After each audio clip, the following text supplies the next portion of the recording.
Hello दोस्तों, आप सभी का बहुत बहुत स्वागत है डीटीसीसी कोचिंग के यूट्यूब चैनल पर। मैं हूं शिरीष तिवारी। हमने प्रैक्टिस सेट 5.3 तक सीख लिया है। आज हम लोग शुरू करने वाले हैं प्रैक्टिस सेट 5.4। ये शुरू करने से पहले मैं आपसे कहना चाहूँगा कि अगर आपने 5.1, 5.2 और 5.3 के वीडियोस हमारे नहीं देखे हैं तो आप चेक कर सकते हैं हमारे प्लेलिस्ट में। आज हम लोग शुरू करने वाले हैं प्रैक्टिस सेट 5.4। तो आइए शुरुआत करते हैं प्रोबेबिलिटी के प्रैक्टिस सेट 5.4 की। अब दोस्तों, सबसे पहले हम लोग इसमें सबसे बड़ी बात प्रोबेबिलिटी चैप्टर की सीखते हैं, इसके बेसिक्स। तो प्रैक्टिस सेट 5.4 के बेसिक्स, इसमें सबसे बड़ी बात जो आपको ध्यान में रखनी है वो बात एक है कि प्रोबेबिलिटी जो होती है, प्रोबेबिलिटी हमेशा सबसे लोवेस्ट उसकी रेंज, जहां से लोवेस्ट प्रोबेबिलिटी शुरू होती है वो है 0। मतलब सबसे लोवेस्ट प्रोबेबिलिटी है 0 और सबसे हाईएस्ट प्रोबेबिलिटी है वो है 1। मतलब प्रोबेबिलिटी 0 to 1 के बीच में ही हो सकती है। ये 0.5 हो सकती है, ये 0.1 हो सकती है, ये 0.2 हो सकती है, लेकिन ये माइनस में नहीं हो सकती, -0.5 नहीं हो सकती, या फिर 1.5 वो भी नहीं हो सकती। माइनस में नहीं जा सकती, 0 से कम नहीं हो सकती और 1 से ज्यादा नहीं हो सकती। It will always be in the range of 0 to 1। यहीं पे बहुत सारे बच्चे मिस्टेक करते हैं दोस्तों। आपको ये बात ध्यान में रखनी है हमेशा कि प्रोबेबिलिटी की रेंज हमेशा 0 to 1 होती है। इसे या तो आप एज अ नंबर रिप्रेजेंट कर सकते हैं, या मतलब कि 0 to 1, या फिर आप इसको परसेंटेज के टर्म्स में लिख सकते हैं, 0% to 100%। अब मैं आपको एक एग्जांपल देता हूं, एक छोटा सा एग्जांपल समझिए। आपकी मम्मी ने रोटी बनाई है घर पे 5 तरीके की, ठीक है। समझ लीजिए ज्वार, बाजरा, मक्का, गेहूं और नाचनी की 5 तरीके की रोटी बनाई है। मम्मी ने पूछा आप कितनी रोटी खाएंगे? तो हो सकता है आप एक भी रोटी ना खाएं, तो उस टाइम पे प्रोबेबिलिटी क्या हो जाएगी? 0, क्योंकि आपने कुछ नहीं खाया। या हो सकता है आप सारी रोटी खा ले, आपने 5 रोटी खा ली, तो प्रोबेबिलिटी उस टाइम पे हो जाएगी 1। तो यही रेंज हो सकती है, या तो आप सारी रोटियां खा ले मतलब 1, या कुछ भी नहीं खाए मतलब 0। ना 0 से कम हो सकती है, ना 1 से ज्यादा हो सकती है प्रोबेबिलिटी। हमें बेसिकली इतना समझना है। अब मैं आपको बताऊंगा, ये हो गया प्रोबेबिलिटी की रेंज ऑफ प्रोबेबिलिटी। अब मैं आपको बताऊंगा कि उसका फॉर्मूला क्या है। तो प्रोबेबिलिटी समझिए इवेंट ए की निकालनी है, तो इवेंट ए की प्रोबेबिलिटी क्या हो जाएगी? Number of A upon number of S, n of A upon n of S. ये है इसका फॉर्मूला। आपको हमेशा हमेशा ध्यान रखना है इससे फॉर्मूले को। अब इसमें कॉमन मिस्टेक दोस्तों, देखिए हमें कॉमन मिस्टेक्स अवॉइड करनी है जो बहुत सारे स्टूडेंट्स करते हैं इसमें। तो कॉमन मिस्टेक क्या हो जाती है? बच्चे एन ऑफ एस को ऊपर लिख देते हैं, एन ऑफ ए को नीचे लिख देते हैं। ना, रॉन्ग, 100% रॉन्ग। आपको फॉर्मूला लिखना है n of A upon n of S. हमेशा याद रखिए formula n of A upon n of S. ये दो चीजें हम लोग ने सीख ली। अब इसके साथ में, ये नॉलेज के साथ में हम लोग शुरू कर सकते हैं हमारा प्रैक्टिस सेट 5.4। एक बार ब्रीफली मैं फिर से डिस्कस करता हूं। Lowest probability 0, maximum probability 1। या तो परसेंटेज में बोले तो 0% to 100%। ना 0 से कम, नेगेटिव में नहीं, ना 1 से ज्यादा। मतलब 1.5 नहीं, 2 नहीं, 3 नहीं, 4 नहीं, 5 बिल्कुल। और फॉर्मूला सिंपल है, probability of A is equal to number of A upon number of S. Simple, बहुत ही आसान है। इस नॉलेज के साथ में हम लोग ये प्रैक्टिस सेट शुरू कर सकते हैं और इसकी हम लोग शुरुआत करते हैं।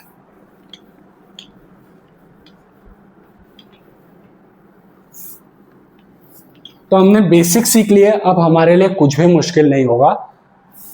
शुरू करने से पहले मैं आपसे रिक्वेस्ट करना चाहूंगा, आप अपनी टेक्स्ट बुक ले लीजिए, नोटबुक ले लीजिए, साथ में सॉल्व करते हैं, ठीक है।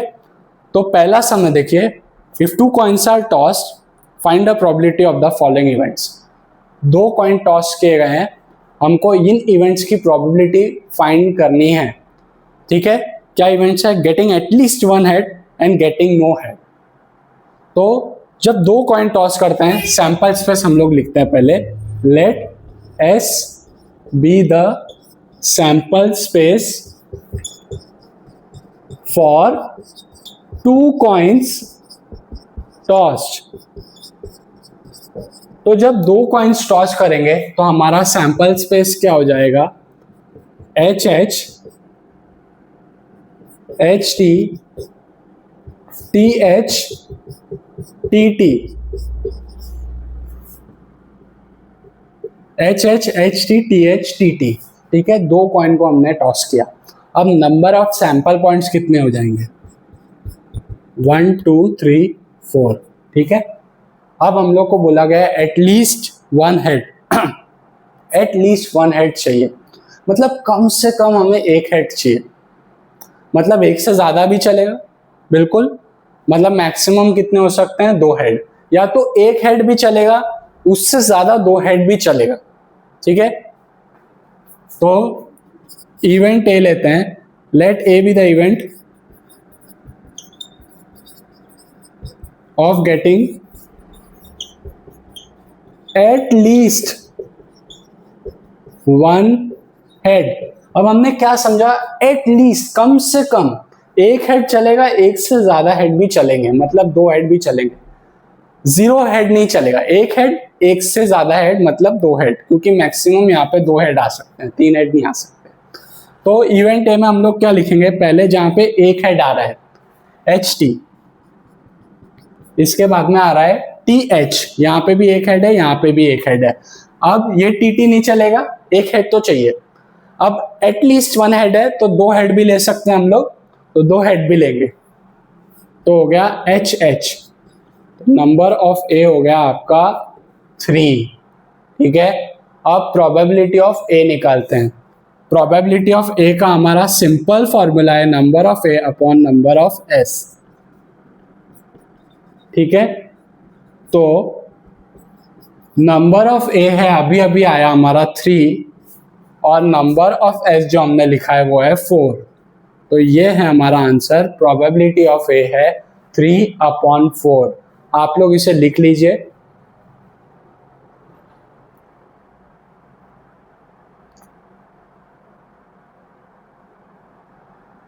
अब हम लोग चलते हैं दूसरे सम की ओर। गेटिंग नो हेड, मतलब मुझे एक भी हेड नहीं चाहिए। Let B be the event of getting no head.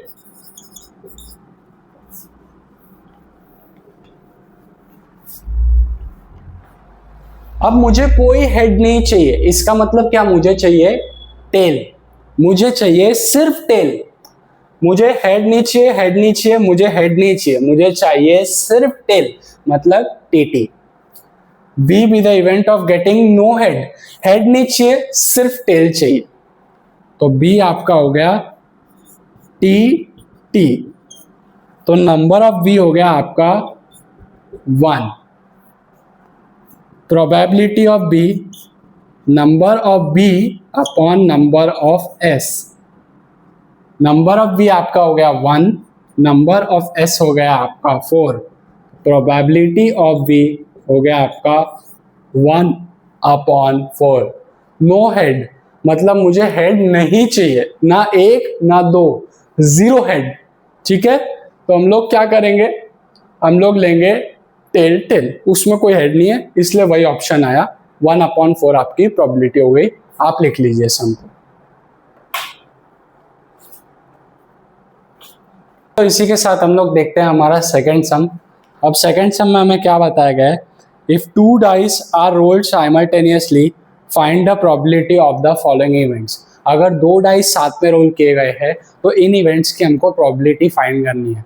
तो 2 डाइस जब हम रोल करते हैं तो ये ऑप्शंस आ सकते हैं 1 1 1 2 1 3 1 4 1 5 1 6। तो हम लोग ने क्या ले लिया कि लेट, सेकेंड सम है ये, तो let S be the sample space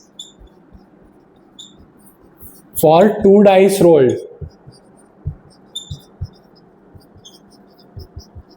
ठीक है, तो 1 1 1 2 1 3 1 4 1 5 1 6 ऐसे करके 36 आ गया एन ऑफ एस। अब हम लोग लेते हैं event A, the sum of digits on the upper faces at least 10। जो अपर फेसेस पे नंबर आते हैं दोनों डाई पे, उन्हें जब हम ऐड करते हैं तो एटलीस्ट 10 आना चाहिए, एटलीस्ट 10, कम से कम 10। मतलब ऐड करके 11 आया तो भी चलेगा, 12 आया तो भी चलेगा, मैक्सिमम कितना आ सकता है ऐड करके 6 6 12, मैक्सिमम 12 आ सकता है। तो एटलीस्ट 10 मतलब 10 भी चलेगा, 11 भी चलेगा, 12 भी चलेगा, दोनों डाइस के नंबर्स को ऐड करके। तो आइए इवेंट ए लेते हैं। Let A be the event such that sum of digits on both the upper faces of dice is at least 10। कम से कम 10 है। तो हम लोग देखते हैं दोस्तों यहां पर कि 10, दो नंबर को ऐड करने के बाद में 10 कब बनता है। ये 4 और 6 पहला ऑप्शन है जहां पे ऐड करके 10 होता है। हमने 4 और 6 लिया, फिर 5 को भी ऐड करके 10 होता है। पहले हम लोग 10 सम वाले लेते हैं ऑप्शन। अब 6 और 4 सेम ऐड करके 10 हुआ। अब इतने ही ऑप्शन ऐड करके 10 होते थे। अब 5 और 6 ऐड करके 11, एट लीस्ट 10 बोला है तो 10 से ज्यादा भी चलेगा, 11 भी चलेगा, 12 भी चलेगा। तो 5 और 6 ऐड करके 11 हुआ, चलेगा। 6 और 5 भी 11 हो गया। और लास्ट ऑप्शन 12 वाला 6 और 6। तो नंबर ऑफ ए दोस्तों हो गया हमारा 6। ये ट्राइंगल बन गया, देखिए राइट एंगल ट्राइंगल। 4 6 5 5 6 4 ऐड करके 10 हुआ। 5 6 6 5 हो गया ऐड करके 11 और 6 6 ऐड करके हो गया 12। तो 6 ऑप्शन आए। अब प्रोबेबिलिटी ऑफ ए फाइंड करते हैं। Number of A by number of S.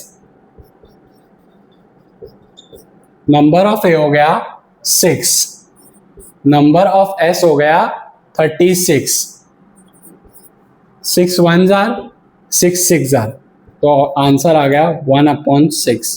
Probability of ए 1/6। ध्यान रखिए हमेशा बहुत ही अच्छे क्लियरली अच्छी तरीके से आप लिखिए। प्रेजेंटेशन आपका अच्छा होना चाहिए। राइटिंग आप इंप्रूव करने की कोशिश जरूर कीजिए, लेकिन प्रेजेंटेशन पे बहुत ध्यान दीजिए। तो अच्छी तरीके से इसे डेकोरेट करके हम लोग लिखेंगे। तो आंसर आ गया हमारा 1/6। आप नोट कर लीजिए इसे।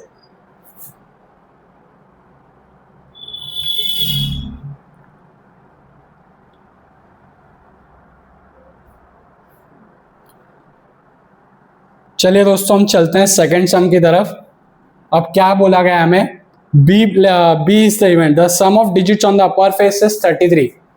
Sum of the digits on the upper face is 33. Let B be the event such that sum of the digits on the upper face is 33। अब दोस्तों मैंने आपको बताया था, देखिए 6 और 6 मैक्सिमम 12 हो सकता है, तो 33 तो पॉसिबिलिटी ही नहीं है कहीं से कहीं तक। तो बी में हम लोग क्या लिखेंगे, कुछ भी नहीं, नल सेट, कुछ भी नहीं, नथिंग। तो बी को हम लोग एम्प्टी छोड़ देंगे। अब एम्प्टी छोड़ देंगे मतलब क्या, नंबर ऑफ बी आया 0, कुछ भी नहीं, कोई ऑप्शन नहीं, कोई आउटकम नहीं। तो probability of B, number of B by number of S, number of B आपका आ गया 0 और नंबर ऑफ एस है 36। तो आपका प्रोबेबिलिटी आ गया 0। जैसा कि हमने पहले डिस्कस किया था, लोएस्ट प्रोबेबिलिटी ये ऑप्शन है 0। जब कोई भी आउटकम ना आए तो लोएस्ट प्रोबेबिलिटी आपकी आ जाती है 0। आप नोट कर लीजिए।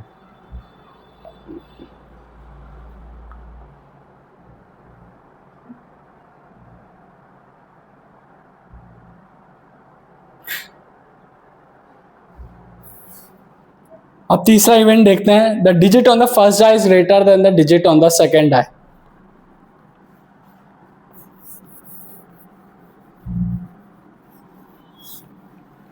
पहले डाई का डिजिट क्या बोला गया है, दूसरे डाई के डिजिट से ग्रेटर है। पहले डाई का डिजिट दूसरे डाई के डिजिट से ग्रेटर है। तो let C be the event such that the digit on the first die is greater than digit on second die greater, ना कि इक्वल, ठीक है, हमें चाहिए ग्रेटर। तो यहाँ पे देखते हैं 1 1 दोनों डाई के डिजिट सेम है, वो नहीं चाहिए, ग्रेटर। यहाँ पे पहले डाई का डिजिट लेसर है दूसरे से, हमें ग्रेटर चाहिए। ग्रेटर कहाँ पे आया, यहाँ पे 2, 1। यहाँ पे इक्वल है, यहाँ पे फर्स्ट डाई का डिजिट स्मॉलर है सेकंड से, स्मॉलर स्मॉलर स्मॉलर।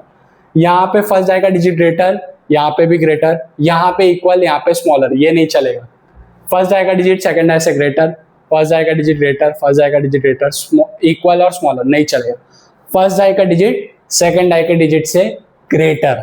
तो ये एक फिर से हम लोग कह सकते हैं सीडी के तरह बन गया।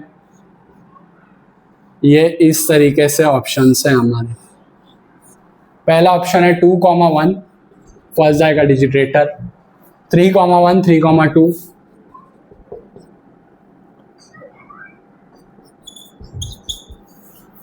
4, 1 4, 2 4, 3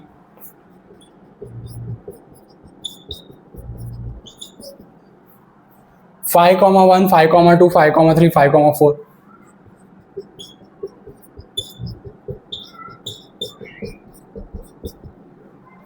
6, 1 6, 2 6, 3 6, 4 6, 5। कितने आउटकम्स हो गए, हम लोग काउंट करते हैं। 1 2 3 4 5 6 7 8 9 10 10 और 5 15 हो गए आउटकम्स। नंबर ऑफ सी हो गया 15। तो probability of C, number of C by number of S,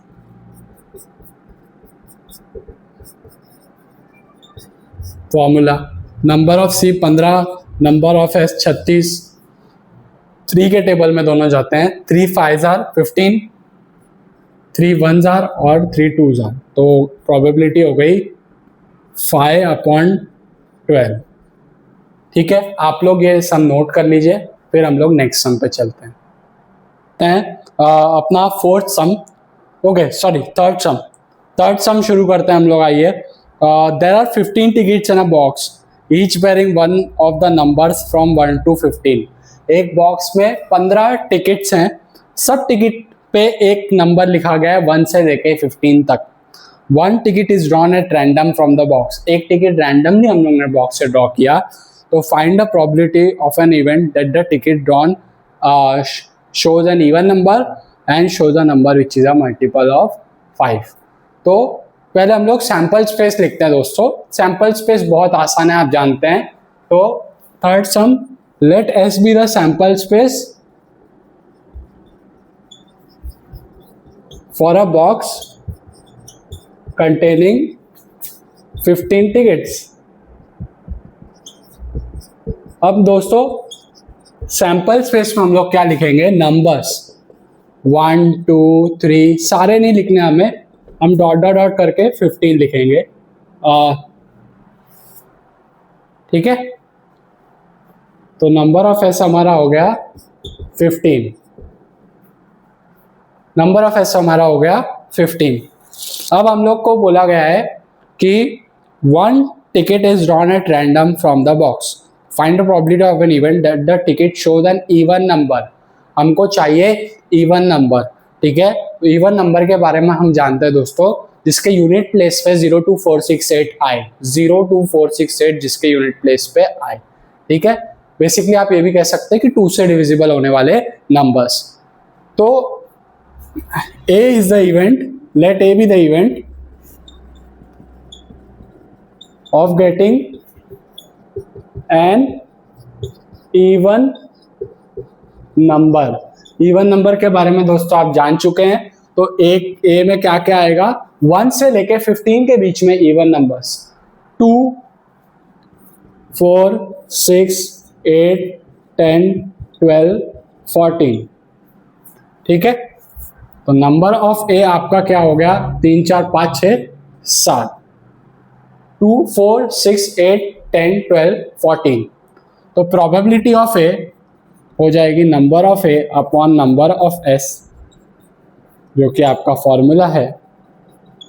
therefore probability of A, number of A आपका हो गया 7 नंबर ऑफ एस हो गया था आपका 15, तो 7/15 हमने ले लिए सारे के सारे इवन नंबर्स 2, 4, 6, 8, 10, 12, 14 जो कि 7 थे और नंबर ऑफ सैंपल पॉइंट्स 15 था, 7/15।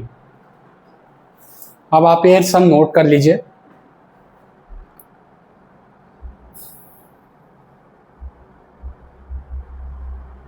आइए चलते हैं सेकंड सम की सेकंड सब क्वेश्चन की ओर। अब multiple of show the multiple of 5, show the number which is a multiple of 5। Multiple of 5 हम लोग दोस्तों जानते हैं 5 के टेबल में आने वाले नंबर्स, 5 के टेबल में आने वाले नंबर्स। ठीक है, 5 के टेबल में कौन कौन से नंबर्स आएंगे, उसका डिविजिबिलिटी टेस्ट क्या है दोस्तों, यूनिट प्लेस पे 0 या 5 हो, यूनिट प्लेस पे 0 या 5 हो। अब आप जानते हैं कि 5 का टेबल कैसा है, 5, 10, 15, 20, 25, 30, तो 0, 5, 0, 5, तो जो नंबर के यूनिट प्लेस से 0 या 5 आता है 5 के टेबल में आता है, मतलब वो 5 का मल्टीपल है। तो let B the event of getting a multiple of 5। तो हमारे लिए बहुत आसान है ये, हमारे लिए बहुत ही आसान है ये। हमें क्या करना है, लिखना है 5, 10, 15, 1 से लेके 15 के बीच में मल्टीपल ऑफ 5, 5, 10, 15। तो नंबर ऑफ वी आपका हो गया 3। अब निकालते हैं probability of B, number of B by number of S. Number of B आपका 3 है, नंबर ऑफ एस है 15। 3 1s are 3, 3 5s are 15, तो आ गया आंसर 1/5। हम लोग इसको थोड़ा अच्छे से लिख देंगे, प्रोबेबिलिटी ऑफ बी आ गया 1/5। अब आप ये सम नोट कर लीजिए, हम लोग फिर चलेंगे नेक्स्ट सम की ओर। ओके दोस्तों, तो हम लोग शुरू करेंगे अब अपना fourth some. A 2-digit number is form with digits 2, 3, 5, 7, 9 without repetition. 2 digit number बनाया गया है 2, 3, 5, 7, 9 से रिपीट किए बिना, without repetition. What is the probability that the number formed is an odd number और अ मल्टीपल ऑफ 5। तो हम लोग पहले क्या करते हैं कि हम लोग सैंपल स्पेस लिखते हैं, फिर आगे बढ़ेंगे। तो fourth sum, let S be the sample space for a 2-digit number form.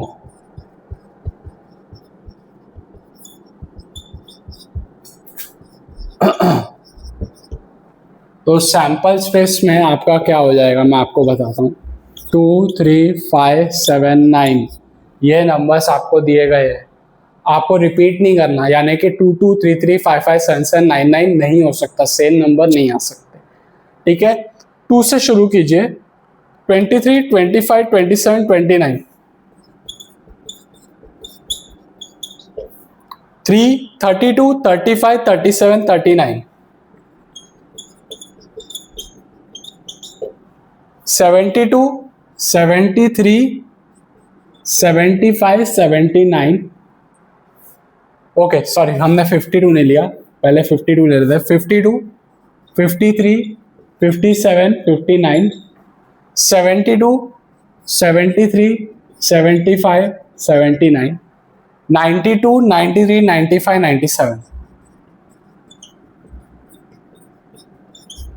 अब नंबर ऑफ ऐसा आपका 1, 2, 3, 4 और 1, 2, 3, 4, 5, 5 4s are 20 हो गया आपका नंबर ऑफ सैंपल पॉइंट्स। ठीक है, अब पहला बोला है हमें ऑड नंबर, हमें चाहिए ऑड नंबर। ऑड नंबर की खासियत क्या है, यूनिट प्लेस पे 1, 3, 5, 7, 9 आना चाहिए। 1, 3, 5, 7, 9, 3, 5, 7, 9 जैसे यहाँ पे आ रहे हैं। तो पहला इवेंट क्या है, let A be the event of getting an odd number। odd number बहुत ही सिंपल है इस केस में, मैं आपको बताता हूँ कैसे। ये 32, 52, 72, 92 इनके यूनिट प्लेस पे 2 आ रहा है, मतलब ये इवन नंबर है।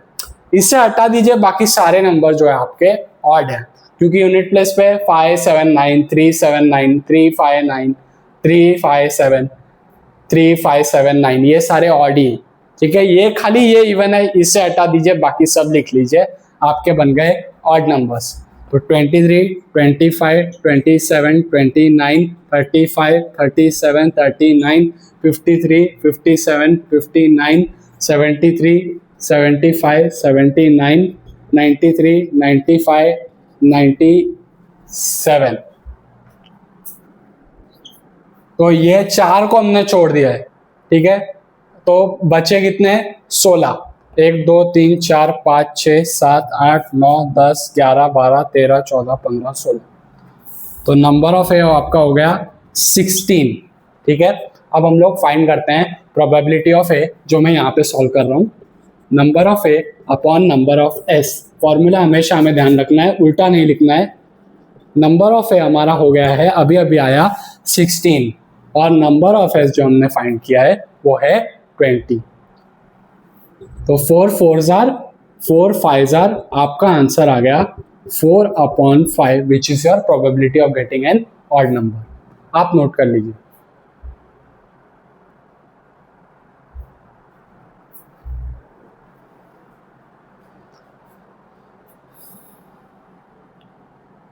अब इसके साथ हम लोग सेकेंड सम शुरू करते हैं। अ multiple of 5, a multiple of 5, multiple of 5 को हम लोग बहुत ही अच्छी तरीके से जानते हैं दोस्तों। 5 के टेबल में आना चाहिए, यूनिट प्लेस पे 0 या 5 होना चाहिए। 0 आने की पॉसिबिलिटी नहीं है यहाँ पे सिर्फ 5 आने की पॉसिबिलिटी है, जो कि 35, 25, 35, 75, 95 है, 4 नंबर है।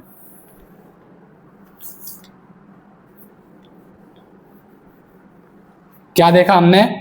यूनिट प्लेस पे 0 या 5 आने चाहिए, मतलब यहाँ पे 5 है। 25, 35, 75, 95, 4 नंबर। तो हम लोग उसकी प्रोबेबिलिटी फाइंड करेंगे, number of B upon number of S. Number of B है 4, नंबर ऑफ एस है 20। तो 4 1s are 4 5s are। अब दोस्तों यहाँ पे ध्यान दीजिए, बच्चे मिस्टेक करते हैं, 1 नहीं लिखते, भूल जाते हैं, सीधे 5 लिख देते हैं। 5 प्रोबेबिलिटी नहीं हो सकती, मैक्सिमम प्रोबेबिलिटी इज 1। तो यहाँ पे आपको लिखना है 1/5, ना कि 5। तो प्रोबेबिलिटी ऑफ बी आपकी हो गई 1/5। आप नोट कर लीजिए इस सम को, फिर हम लोग आगे बढ़ते हैं अपने लास्ट सम की तरफ। तो दोस्तों अपना फाइनल सम जो कि कार्ड्स का सम है, वो करने से पहले हम लोग सीखते हैं कार्ड्स के बेसिक्स, ठीक है, कि कार्ड्स का कंपोजिशन कैसा होता है। तो सबसे पहले हम लोग देखते हैं, एक पैक में होते हैं 52 कार्ड्स, 52 कार्ड्स टोटल होते हैं। अब उसमें फर्दर एक सब डिविजन होता है, 26 रेड कार्ड्स होते हैं, ठीक है, रेड कलर के कार्ड्स होते हैं, और 26 होते हैं ब्लैक कलर के cards. 26 red, 26 black, half half, 26 red, 26 black. अब रेड का एक सब डिवीजन होता है 13 13, 13 हार्ट, 13 डायमंड। 13 हार्ट शेप के कार्ड होते हैं, 13 डायमंड शेप के कार्ड होते हैं। उसी तरीके से ब्लैक 26 ब्लैक कार्ड्स का भी फर्दर 2 पार्ट में हाफ हाफ होता है, सब डिवीजन होता है। 13 क्लब मतलब ऐसे दिखने वाले कार्ड, 13 स्पेड मतलब ऐसे दिखने वाले कार्ड। हमने क्या सीखा? 52 कार्ड्स होते हैं टोटल, 26 रेड होते हैं रेड कलर के, 26 ब्लैक कलर के होते हैं। अब रेड कलर में फर्दर 13 हाफ हाफ हो जाते हैं, 13 हार्ट, 13 डायमंड। ब्लैक कलर में भी 13 क्लब हो जाते हैं और 13 हो जाते हैं स्पेड। अब 13 कार्ड्स का कैसे सब डिविजन है वो हम लोग देखते हैं। 13 कार्ड में होते हैं king queen jack, king queen jack, और होता है एस, एस मतलब एक का फर्स्ट कार्ड, उसको 1 नहीं लिखते हम लोग, लिखते हैं एस। 1 नहीं लिखते हम लोग, लिखते हैं ace. Ace 2 3 4 5 6 7 8 9 10। King queen jack, ace मतलब 1 2 3 4 5 6 7 8 9 10। सारे कार्ड्स में इसी तरीके का कंपोजिशन होता है, king queen jack, ace 2 3 4 6 7 8 9 10। King queen jack को बोला जाता है face card, king queen jack को बोला जाता है फेस कार्ड, मतलब उस कार्ड में चेहरे बने होते हैं किंग क्वीन और जैक के, इसलिए उन्हें बोला जाता है फेस कार्ड। हर एक सेट में मतलब हार्ट में, डायमंड में, क्लब में, स्पेड में 3 फेस कार्ड होते हैं, 3 हार्ट में, 3 डायमंड में, 3 क्लब में और 3 स्पेड में, तो 3 3 3 3 टोटल हो गए 12 फेस कार्ड, टोटल हो गए 12 फेस कार्ड, और 40 कार्ड हो जाते हैं नंबर कार्ड, 12 हो जाते हैं face card, 12 face card. King queen jack, king queen jack, king queen jack, king queen jack, सब में किंग क्वीन जैक होता है, सब में एस से लेके 10 तक होता है। तो 3 3 3 3 टोटल 12 फेस कार्ड्स होते हैं दोस्तों। इस बात को बहुत अच्छे से ध्यान में रखिए। एक बार फिर हम लोग देखते हैं, 52 कार्ड्स हैं, 26 रेड है, 26 ब्लैक हैं, उसमें 26 रेड को फिर से डिवाइड किया, 13 हार्ट है, 13 डायमंड है, और 13 क्लब है, 13 स्पेड है। 13 कार्ड को फिर से सब सारे कार्ड्स में क्या होता है, हार्ट डायमंड क्लब स्पेड में king queen jack, ace 2 3 4 5 6 7 8 9 10, king queen jack 3 होते हैं फेस कार्ड चारों में, इसमें 3, इसमें 3, इसमें 3, इसमें 3, 4 3 12 होते हैं फेस कार्ड। अभी आप डायग्राम ड्रॉ कर लीजिए, फिर हम लोग अपने सम की तरफ बढ़ते हैं।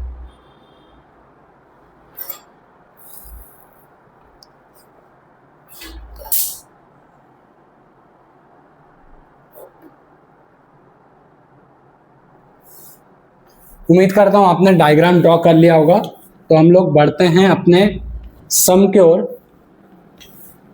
और दोस्तों, सम की ओर बढ़ने से पहले आपसे एक रिक्वेस्ट है कि प्लीज इस वीडियो को लाइक और शेयर जरूर कीजिए अपने दोस्तों के साथ, और चैनल को सब्सक्राइब कीजिए, जिससे हमें सपोर्ट मिले, ताकि हम इसी तरीके के अच्छे वीडियोस लाते रहें, ताकि आपको पढ़ाई करने में उतना सपोर्ट मिले, उतनी हेल्प मिले कि आप उतनी अच्छी तरीके से पढ़ाई कर पाएं।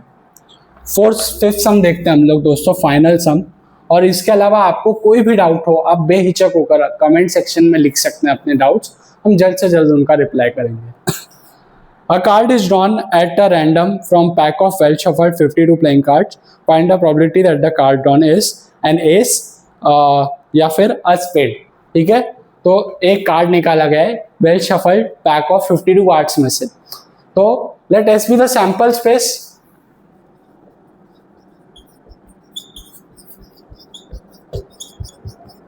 For a pack of 52 cards, for a pack of cards लिख लेते हैं हम लोग। तो हमें पता है कि there are 52 cards, there are 52 cards in a pack.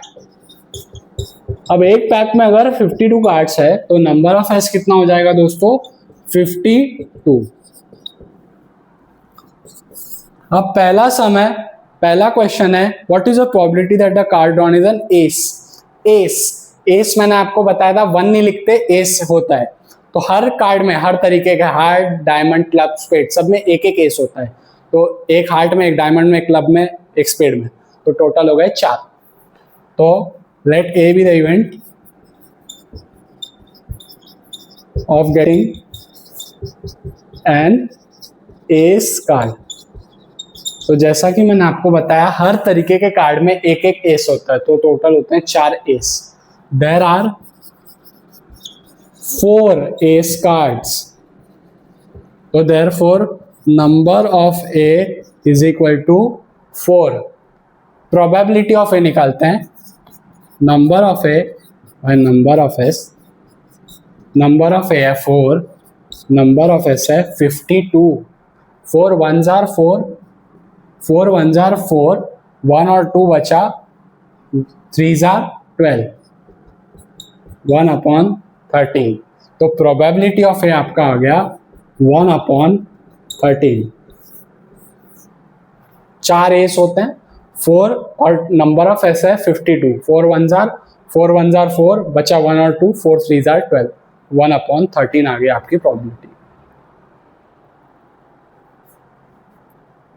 जी दोस्तों, नोट कर लिया आपने। तो बी इवेंट क्या है, बी इवेंट है गेटिंग अ स्पेड।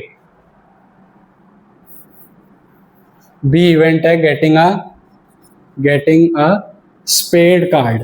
ठीक है, स्पेड हमने देखा जैसे हार्ट होता है, डायमंड क्लब स्पेड, हर एक कार्ड 13 होता है। तो देयर आर 13 स्पेड कार्ड्स। कितने स्पेड कार्ड्स होते हैं, 13। तो नंबर ऑफ बी हम लोग लिख देंगे 13। अब फाइंड करते हैं हम लोग probability of B. Number of v by number of s, 13/52, 13 1s are 13 4s are, तो हो जाएगी प्रोबेबिलिटी 1/4।